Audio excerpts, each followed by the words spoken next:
Okay, welcome back. Last time we talked about RC circuits and the charging cycle of them, where we had this circuit here. So at time equals 0, we close our switch, which connects the voltage source to the resistor and the capacitor in series. And then at t equals 10 tau, we would be closing the switch to this node, which would just be the loop of the resistor and the capacitor.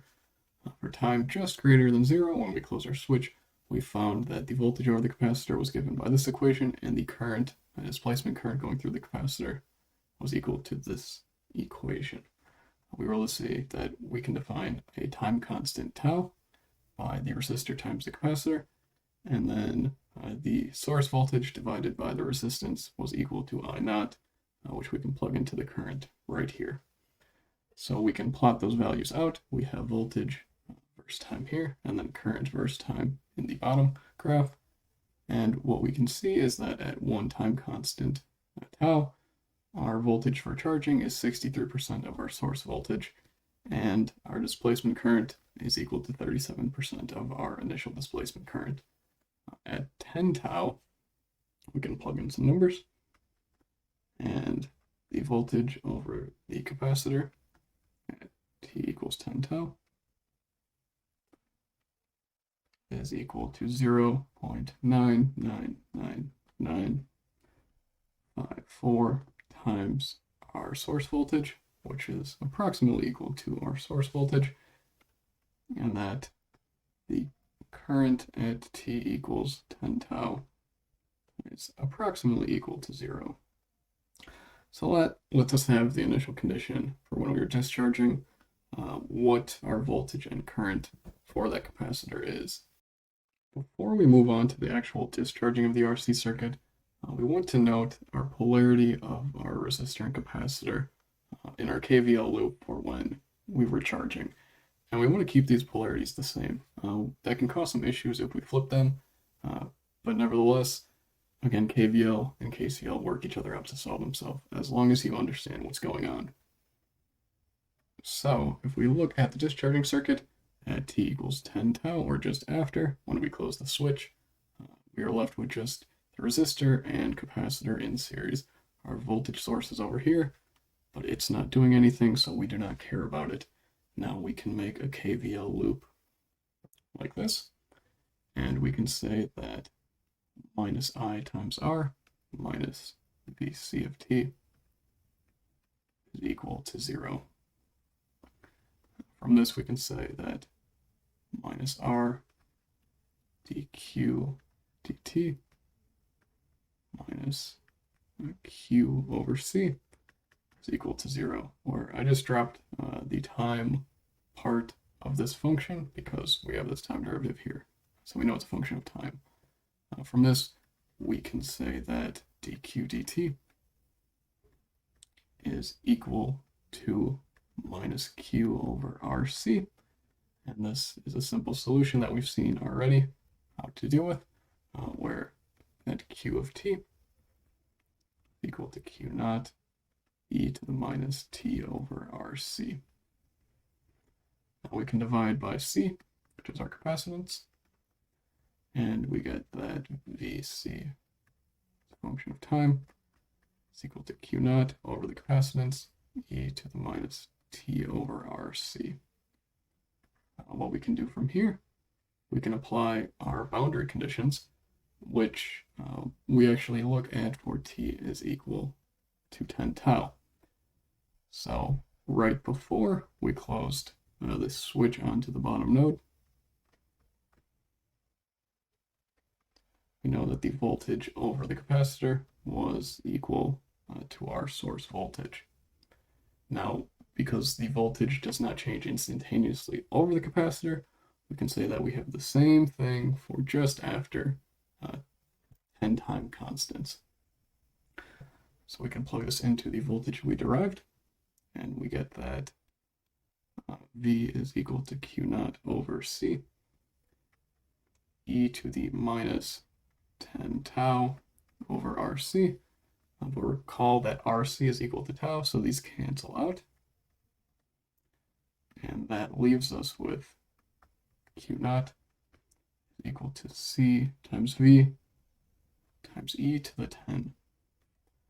plugging that in to this equation, where we can just have all RCs equal to tau now, we get the voltage over the capacitor as a function of time is equal to V e to the 10 tau minus t all over tau. So this is our voltage. After finding the voltage, we can start to find the current. So if we examine this first boxed off equation up here, we see that by rearranging it, we have dq dt equal to minus q over c times 1 over r. We'll explain why we did this in a second. We know that q divided by c is equal to the voltage of the capacitor. So that would be minus Vc of t over r. And we know that dq dt is equal to the displacement current. So what we have is that the current is equal to the voltage divided by the resistance, and then we have this minus sign out front. What we get from that is that the current is equal to minus V over R e to the 10 tau minus t over tau. So now we have solved our current and voltage for discharging. To look at the full graph of our discharge and charging cycle, just restating, we had this circuit where we close one switch at time equals 0, and then after a very long time, 10 time constants, we close the switch to this bottom node. So the first switch allows the capacitor to charge up. The second switching allows for the capacitor to discharge. So our voltage as a function of time over the capacitor was equal to this function for the charging cycle, so 0 to 10 tau, and then after 10 tau, the voltage is equal to this function. Similarly, the current is equal to this first function for the charging interval, and for the discharging interval, we have this function. Notice that there is a minus sign. So recall that we always defined the current going like this for both the charging and discharging, and what that minus sign tells us is that for discharging, our current actually goes this way. If we look at these plots on the right, we can see our normal charging cycle and then our discharging cycle. So after one time constant, after we are fully charged up, we drop to about 37% the voltage of the source. For the current, we start at I naught, and after 10 time constants, we decay about down to 0. And then for the discharging, notice now that our current is negative, again, because it's flowing the other way from what we defined it as. And then as time goes on, that goes to 0 as well.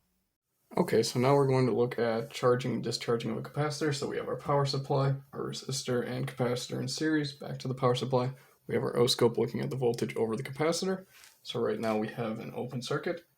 We can close that circuit, and we can see the voltage of the capacitor rising with the equation that we derived. And after some time value, we get to that final voltage of the power supply. And now we can discharge the capacitor just with the bleeding resistor. And we get the exponential decay for discharging that we calculated. And it looks like our experiment confirms exactly what we derived, so we know that we are doing things correctly. We can look at what happens if we did change the polarity for the discharging cycle. Just again for reference, for our charging, we would have this circuit. For discharging, if we define it this way, we have this circuit. Now what can trip a lot of people up is writing the KVL loop for this circuit. So if we start going counterclockwise, we would see that Vc minus I times R is equal to 0, which yields that Q over C minus dQ over dt times R is equal to 0. And this can kind of get confusing, because if you aren't thinking about what's actually going on in the circuit, you end up with a solution that looks something like this.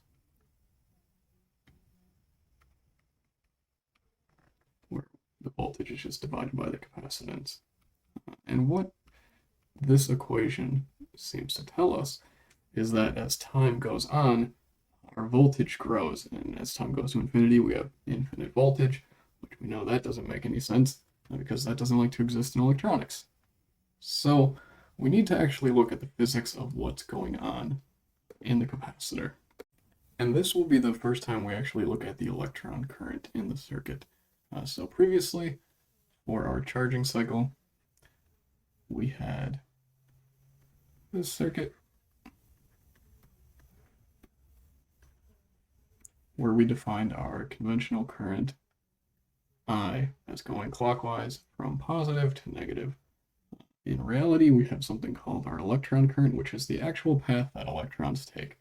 And if it wasn't as confusing enough, the electron current flows the opposite way from the conventional current that electrical engineers commonly use, which does get a little dicey at times, but once we start getting into EM, we'll talk more about that.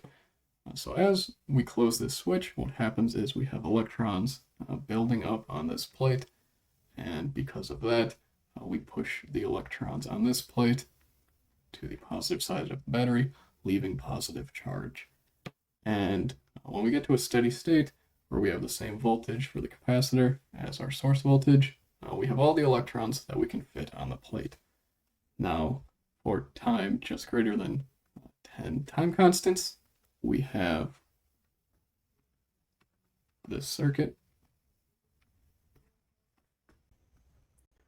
where we have all the electrons that were previously arranged like this in this circuit.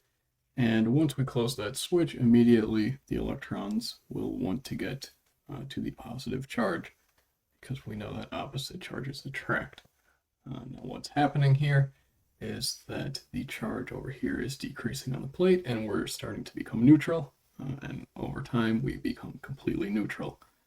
So we can say that the charge as a function of time is going down. And if this is the case, then the time derivative of the charge is less than 0.